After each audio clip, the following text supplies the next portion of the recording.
యెషయా గ్రంథం, the book of Isaiah, యెషయా గ్రంథం 63వ అధ్యాయం 15వ వచనం నేను చదువుతున్నాను. యెషయా గ్రంథం 63:15. పరము నుండి చూడుము, మహిమోన్నతమైన నీ పరిశుద్ధ నివాసస్థలము నుండి దృష్టించుము. నీ ఆసక్తి ఏది? నీ శౌర్య కార్యములేవి? నా ఎడల నీకున్న జాలియు నీ వాత్సల్యతయు అణిగిపోయెనే. మా తండ్రివి నీవే. అబ్రహాము మమ్ము ఎరగకపోయినను, ఇశ్రాయేలు మమ్మను అంగీకరింపకపోయినను, యెహోవా నీవే మా తండ్రివి, అనాది కాలము నుండి మా విమోచకుడు అని నీకు పేరే కదా. యెహోవా, నీ మార్గములను తప్పి తిరుగునట్లుగా మమ్మను ఎందుకు తొలగజేసేతివి? నీ భయము విడుచున్నట్లు మా హృదయములను నీవెందుకు కఠినపరిచితివి? నీ దాసుల నిమిత్తము, నీ స్వాస్థ్య గోత్రముల నిమిత్తము తిరిగి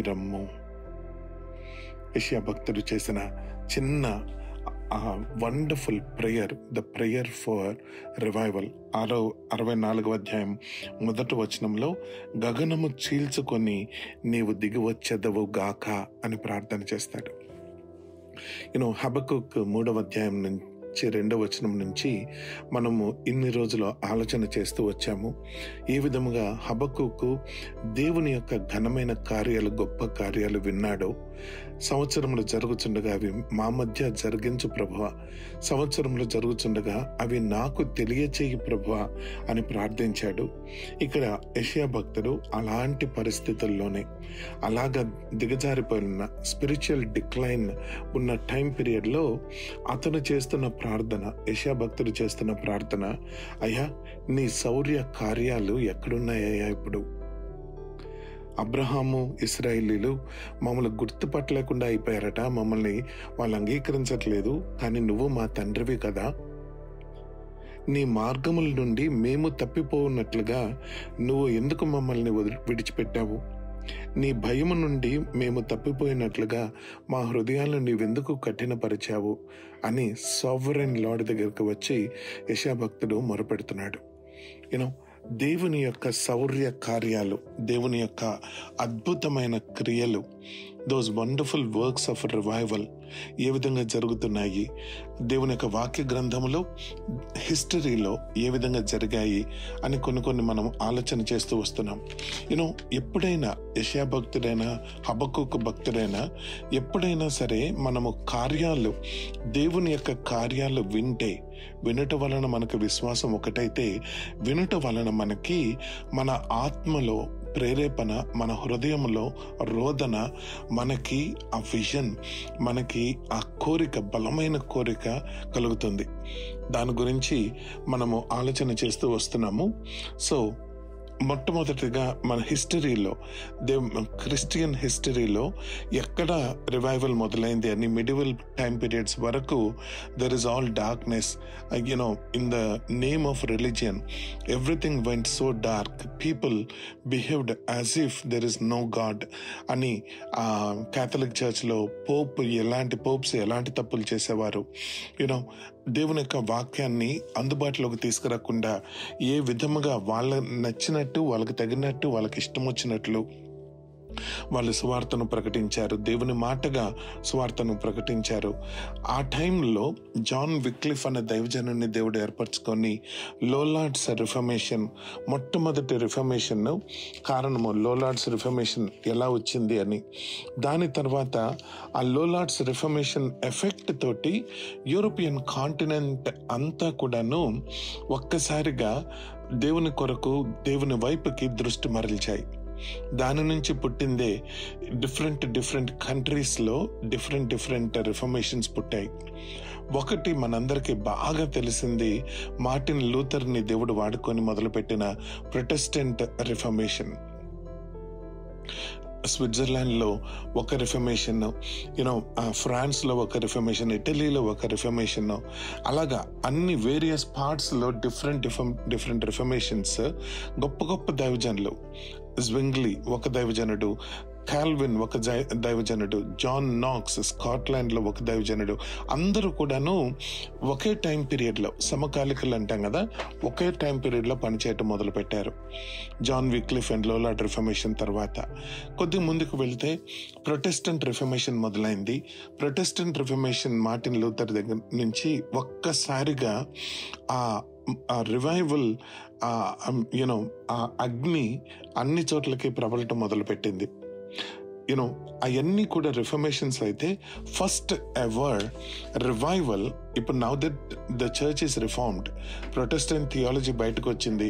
by grace through faith, for the glory of the lord and with the scriptures for the glory, ఇవన్నీ కూడా మనం చూస్తున్నాం. Christ came down and the salvation is through Christ only, ఇవన్నీ కూడా వచ్చేసాయి. కానీ అవన్నీ ఉండి కూడా క్రైస్తవత్వం చల్లబడిపోతున్న టైంలో lord has again raised one wonderful man of God, that Count Nicholas Ludwig von Zinzendorf. Moravian revival మొదలైంది. మొరేవియన్ రివైవల్ ఫైర్ ఫ్లేమ్స్ ఎంతగా మొదలయ్యాయి అని అంటే, దాని తర్వాత there are so many things that happened. ఈరోజు ఒక సింపుల్ కనెక్షన్ మనము ట్రై చేద్దాము ఆలోచన చేయటానికి. We're gonna call this as a first great awakening in America. ఇప్పటి వరకు ఈ రిఫర్మేషన్ కానివ్వండి, రివైవల్స్ కానివ్వండి, అన్ని యూరోప్లో జరిగాయి. అదే టైం పీరియడ్లో అమెరికాలో ఏం జరిగింది, దానికి ఇప్పుడు మొరేవియన్ రివైవల్కి కనెక్షన్ ఏంటి, మనం ఒకసారి ఆలోచన చేద్దాం. ఫస్ట్ ఒక చిన్న డెఫినేషన్ ఏంటి అని అంటే, reformation is about not having a new church. అది కాదు. రిఫర్మేషన్ ఏంటంటే చర్చ్లో ఉన్న డాక్ట్రిన్, చర్చ్లో ఉన్న అడ్మినిస్ట్రేషన్ని మార్చుకోవాలి అని తీసుకొచ్చిన మాటలు. Revival we know it is a deeper spiritual life, deeper walk, deeper relationship with the Lord. Revivals usually they occurred in one local places anamata. Kani when the revival is actually spreading over a larger area in a country or in a continent, it's called awakening. ఒక local ప్లేస్లో అయితే దాన్ని revival అని అంటారు theological టర్మ్స్లో. అదే ఒక broader geographical ఏరియాలో అయితే దాన్ని అవేకనింగ్ అంటారు. అమెరికాలో 1620 మనందరికీ బాగా తెలుసు. ప్యూరిటన్స్ అక్కడ ఇంగ్లాండ్లో క్యాథలిక్ చర్చ్, దాని నుంచి రిఫార్మ్ అయిన చర్చ్ ఆఫ్ ఇంగ్లాండ్, వాళ్ళ యొక్క పర్సిక్యూషన్ తప్పించుకోవటానికి ఈ రిఫర్మేషన్, మార్టిన్ లూథర్ తర్వాత ప్రొటెస్టెంట్ రిఫర్మేషన్ వచ్చిన తర్వాత పర్సిక్యూషన్ ఎక్కువైపోతుంది, స్వేచ్ఛగా వాళ్ళు ప్రభువుని ఆరాధించుకోలేకపోతున్నారని చెప్పి కొద్దిమంది వాళ్ళని ప్యూరిటన్స్ అని అంటాం. అంటే they want to remain pure to the actual word of God. Puritans వాళ్ళు మేఫ్లవర్ షిప్ తీసుకొని అమెరికాకి రావటము ఇదంతా మనకు తెలుసు. 1620 దే కేమ్ టు అమెరికా. 1621లో after surviving a brutal winter they celebrated Thanksgiving Day. ఇవన్నీ మనం ఎప్పుడు వినే హిస్టారికల్ లెసన్స్. అప్పటి వరకు అమెరికాలో ఎవరున్నారంటే నేటివ్ ఇండియన్స్ ఉన్నారు.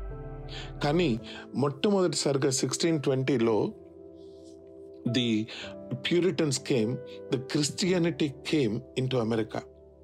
అప్పటి నుండి నెక్స్ట్ 100 years వరకు 13 colonies were established. 13 original colonies were established. ఈరోజు మన అమెరికన్ ఫ్లాగ్ అనగానే ఫస్ట్ 13 కాలనీస్కి 13 స్ట్రైప్స్ అని, 50 స్టేట్స్కి 15 స్టార్స్ అని, you have seen all those American flag గురించి మనం మాట్లాడుకున్నాం. There were originally 13 colonies that came. ఈ 13 కాలనీస్ ఎలాగా గ్రో అయ్యాయి అంటే 1620 నుంచి నెక్స్ట్ 100 yearsలో ఈ గ్రోత్ అంతా జరిగింది. There were hundreds of thousands of people that came or that multiplied in America. These 13 colonies ఎక్కడి నుంచి, మ్యాసచ్యూసెట్స్, ఇప్పుడు మనకున్న బాస్టన్, కనెక్టికట్, మ్యాసచ్యూసెట్స్ నుంచి కనెక్టికట్ అలాగ నెమ్మదిగా సవాన్నా, జార్జియా వరకు ఈ 13 కాలనీస్ ఏర్పడ్డాయి. అయితే ఈ 100 years వచ్చేటప్పటికి నెమ్మదిగా ఇక్కడ కూడా అంటే ఏదైతే ప్యూరిటన్స్ కోరుకొని తమ దేశాన్ని విడిచిపెట్టి ఇంత శ్రమపడి వచ్చారో ఆ pure Christianity, that pure walk with the lord, దేవుడు అంటే భయము. ఇప్పుడు మనం చదువుకున్న మాటలు, యెషయా భక్తుడు చెప్పిన మాటలు ఉన్నాయి కదా, అయ్యా నీ మార్గాల్లో మేము నడవకుండా మమ్మల్ని ఎందుకు ఇలాగ మేము మార్గం తప్పేలాగా చేశావు, నీ ఎందుకు భయభక్తులు లేకుండా ఎందుకు మా హృదయాలను కఠినపరిచావని యెషయా భక్తుడు చేసిన ప్రార్థన వాళ్ళ 100 years దగ్గరకు వచ్చేటప్పటికి it has become exactly that. Again so many denominations came and they started fighting with each other. Lack of unity, and constant war with the indigenous people.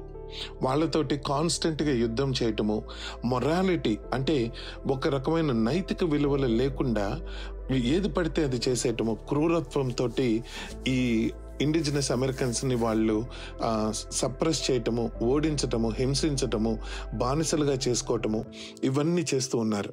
Christians, the so called Christians in America have become like that. వీటన్నిటికి తోడు మనుషులకి అప్పుడప్పుడే entertainment, ఇప్పుడు freedom వచ్చింది కదా, ముందు Catholic and Church of England పర్సిక్యూషన్లో ఎప్పుడు దేవుడు కదండి, మనకి ఎప్పుడైనా కష్టం రాగానే ఇమ్మీడియట్గా మనకి దేవుడు బాగా గుర్తొస్తాడు.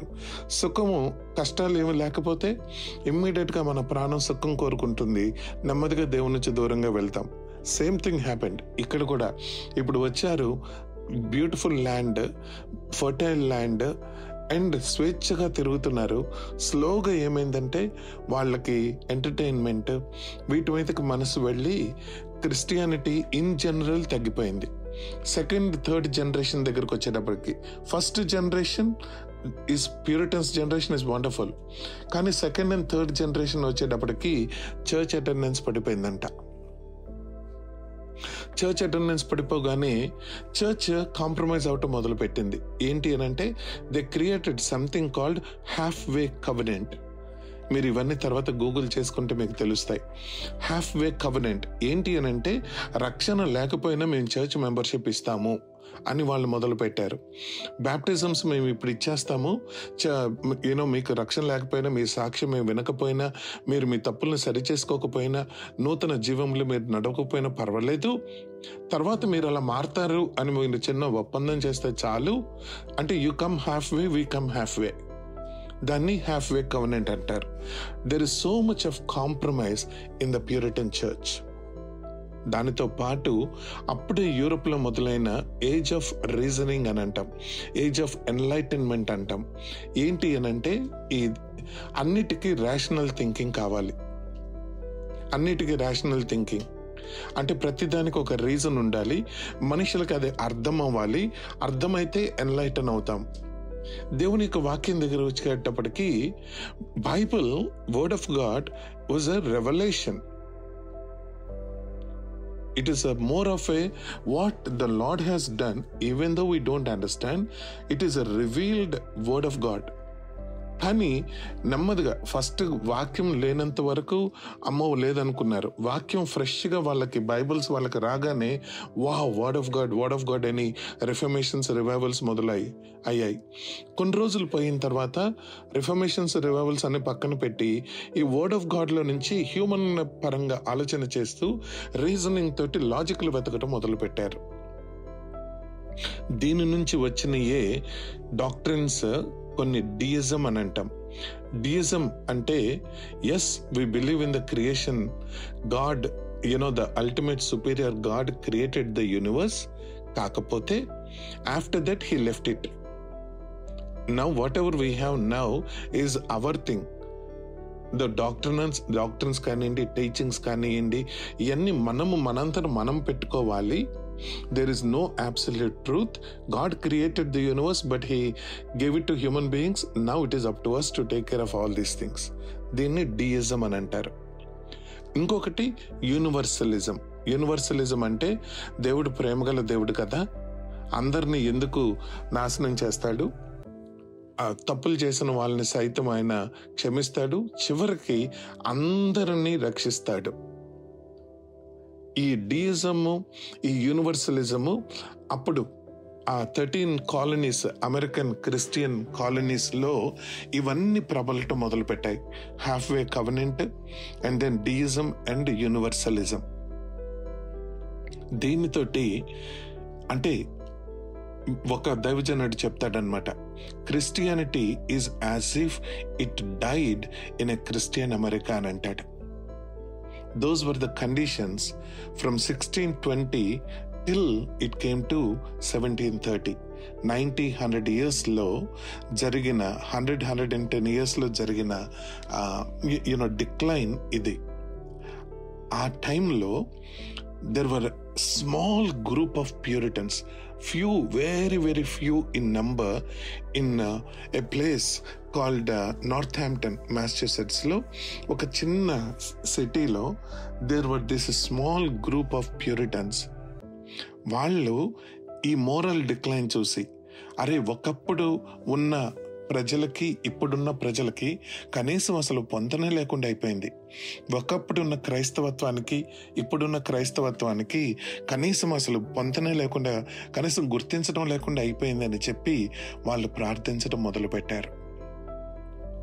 ఇప్పుడు మనం చదువుకున్న మాట యెషయా గ్రంథం 63 అధ్యాయం 16 వచనంలో, అబ్రహాము మమ్మల్ని ఎరుగకపోయినా, అలా మన సొంత తల్లిదండ్రులే అంటే పితరులు ఎరుగలేనటువంటి పరిస్థితి, అంటే ఆ జనరేషన్కి ఈ జనరేషన్కి కనీసం కంపారిజన్ లేదు, అంతగా మారిపోయారు generation.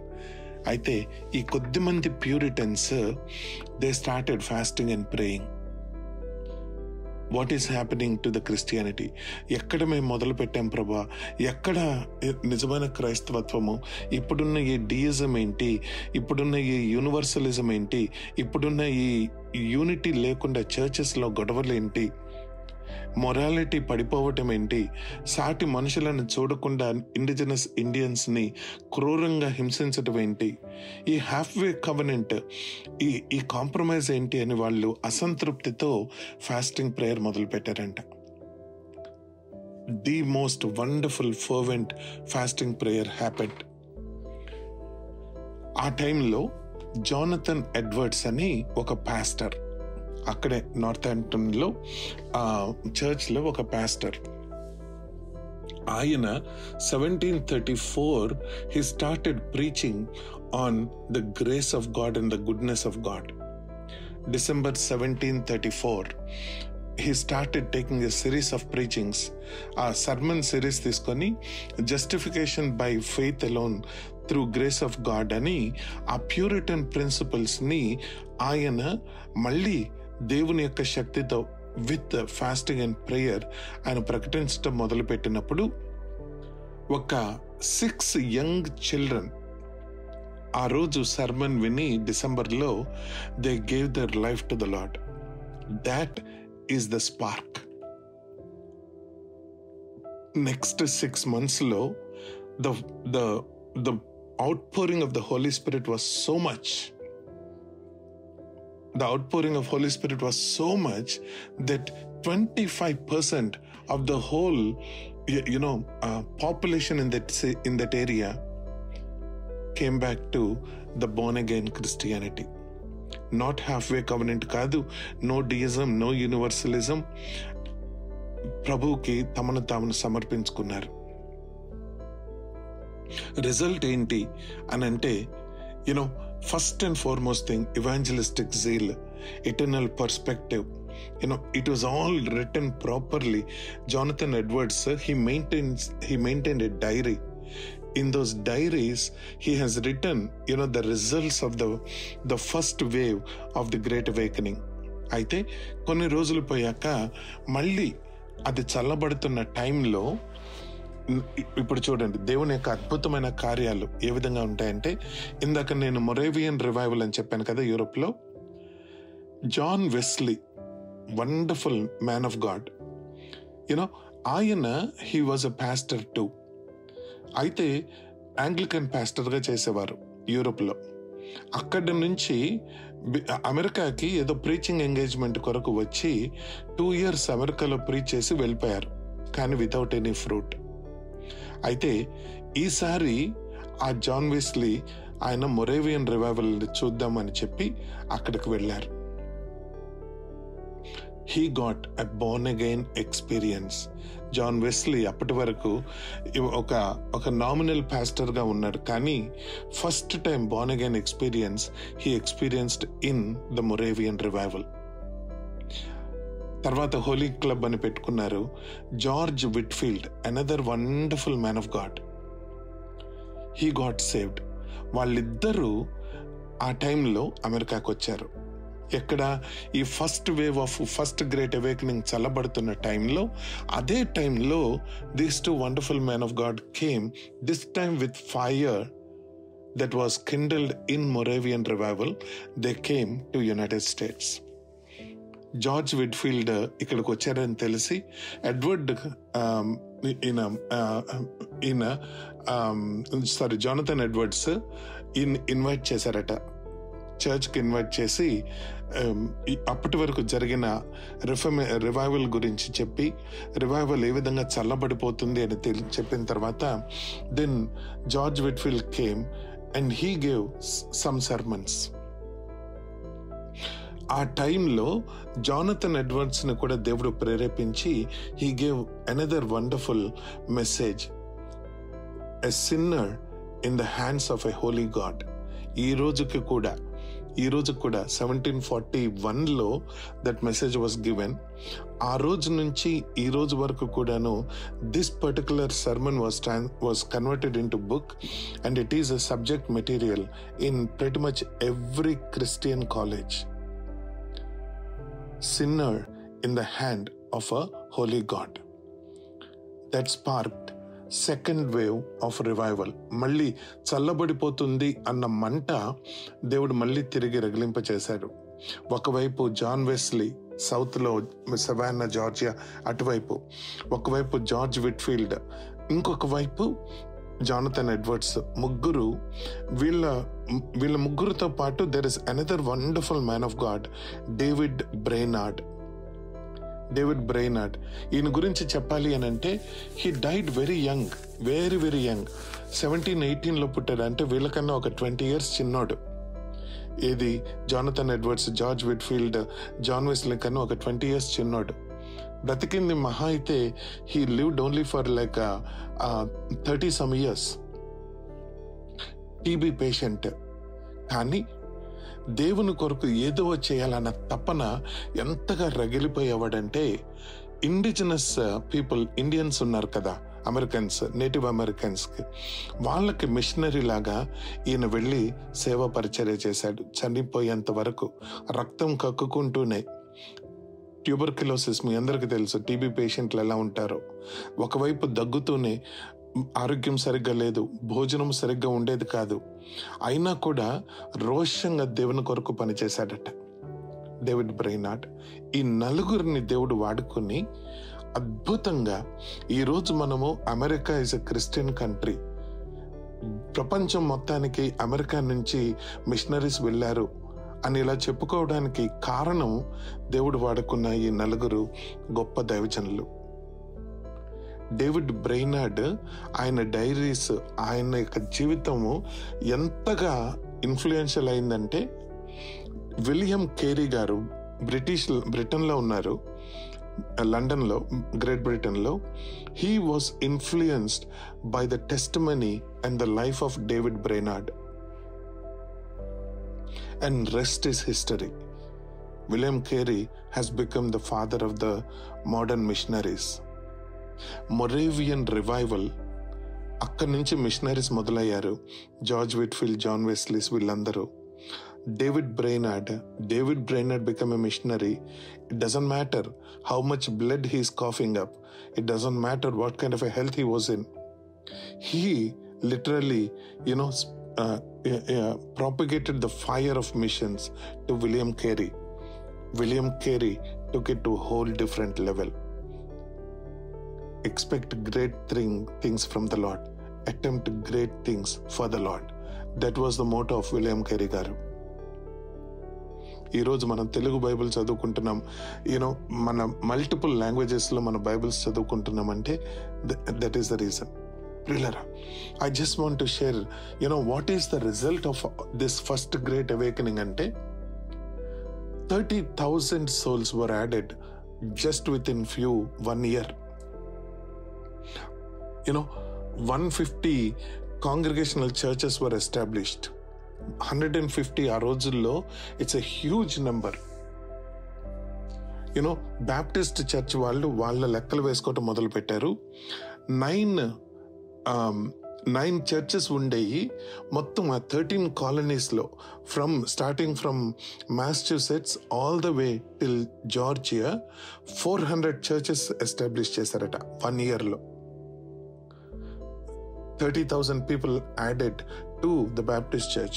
Same numbers for Presbyterians, for Lutherans, for Methodists. John Wesley was a founder of Methodist Church. Kada? 9 Christian universities started.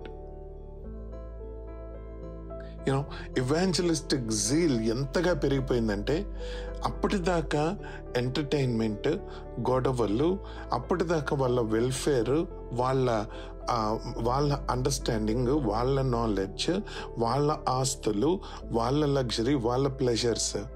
కానీ ఎప్పుడైతే దేవుడు గగనము చీల్చుకొని వారిని వచ్చి దర్శించాడో, that out pouring of the Holy Spirit, it changed completely the demographics, the picture of America. Same time lone Christians like Thomas Alva Edison, wonderful beautiful scientist came.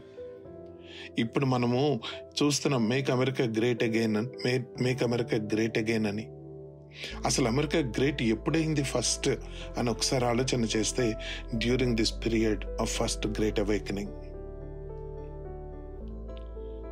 When you are on fire for the Lord, you will flourish not just in evangelism, not just working, for the kingdom of God, but even in this world for the betterment of this life. Few things. The prayers of those few Puritans, దేవుని యొక్క వాక్యానికి లోబడి చేసిన ప్రార్థనలు, ఆ ఉపవాస ప్రార్థనలు, అక్కడ నుంచి జోనథన్ ఎడ్వర్డ్స్ గారిని దేవుడు ప్రేరేపించి ఇచ్చిన వాక్యం, మళ్ళీ చల్లబడిపోతున్నది అన్న టైంలో దేవుడు పంపించిన right fellowship, George Whitefield, John Wesley, and then లోపల ఇక్కడ అమెరికాలో పుట్టి పెరిగిన డేవిడ్ బ్రెయినార్డ్. ప్రియులారా, ఒక్కసారి ఆలోచించేయండి. These are ordinary people. Nobody is having theological degree. BA arts ఒకళ్ళు, లా ఒకరు, ఏం చదువుకుని వాళ్ళు ఒకరు. ఒక ప్రాంతాన్ని, ఒక చిన్న సిటీ కాదు, దేశంలో సగ భాగాన్ని దేవుని కొరకు మండించిన వ్యక్తులు వేరు. America is a Christian country because of the people like Jonathan Edwards, like George Whitfields, John Wesleys, and David Brainards. Is God partial God? దేవుడు పార్షియాలిటీ చూపించే దేవుడా అండి? ఎవరి హృదయాలైతే ఇప్పుడు ఉన్న పరిస్థితులు, అప్పటి ఉన్న పరిస్థితులకి వాళ్ళు అసంతృప్తితో వాళ్ళ హృదయాలు రగులుకొని ఉపవాస ప్రార్థనలు చేశారో, అలాంటి వారిని దేవుడు అభిషేకించి, అలాంటి వారిని వాడుకొని దేవుడు ఆ special out pouring of the Holy Spirit దయచేసి ఒక్కసారిగా క్యాటపల్ట్ అంటాం చూడండి, ఒక్కసారిగా మినిస్ట్రీ, చర్చెస్ని ఆయన ఎఫిషియన్సీ ఇంక్రీజ్ చేసి మినిస్ట్రీని ఇంక్రీజ్ చేశాడు. ఈరోజు మన హృదయాలలో ఆ తీవ్ర అసంతృప్తి. ఆలోచన చేయండి, first country to allow LGBT is Germany. ఎక్కడైతే రిఫర్మేషన్ మొదలైందో కొంతకాలానికి చల్లగా అయిపోయి 1960s first country to accept LGBT is Germany. అమెరికాలో the first state to legalise LGBT ఏది అనంటే కంప్లీట్గా దేవునికి విరోధంగా.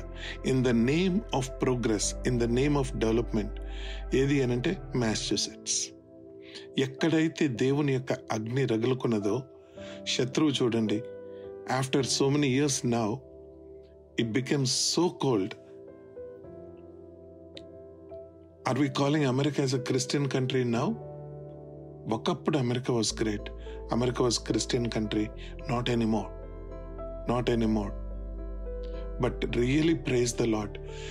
I was reading a general statistics that the Gen Z nowadays, until the coming generation, the younger generation is actually seeking and praying for the revival. ఇప్పుడున్న generation, recently I been ఈ వీటి గురించి ఆలోచన చేస్తూ నేను స్టడీ చేస్తున్నప్పుడు, there are churches all across America right now are praying exactly the same prayer that we're praying. Lord, pour out your spirit upon us afresh. Revive your works. సంవత్సరాలు గడుస్తుండగా మళ్ళొక్కసారి ప్రభా నీ యొక్క కార్యాలు రివైవ్ చేయి ప్రభా. Exactly same prayer which is happening all across young America. I'm excited. ఇవన్నీ చూసిన తర్వాత I'm really excited.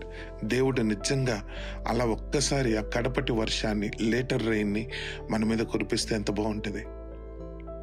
Are you having that severe dissatisfaction of the current coldness in the church, in the universal church, in the church in America? May the Lord raise peoples like Jonathan Edwards. మనల్ని దేవుడు ఆ విధంగా వాడుకోవాలి. దేవుడి వాక్యాన్ని మనందరి హృదయాలలో పదిలపరిచి నీరు కట్టి ఫలింపచేయును గాక. Amen, amen. Praise the Lord. బాగున్నారా?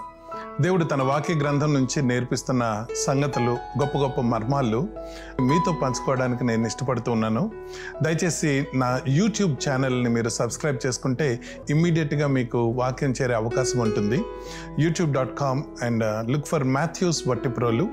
మాథ్యూస్ వట్టిప్రోలు అని మీరు సెర్చ్ కొట్టినా మీకు దొరుకుతుంది channel. So if you subscribe then it would be easier for us to stay in touch. దేవుడు మిమ్మల్ని ఇంకా బహుగా తన వాక్యంతో బలపరిచి మిమ్మల్ని దీవించును గాక. God bless you.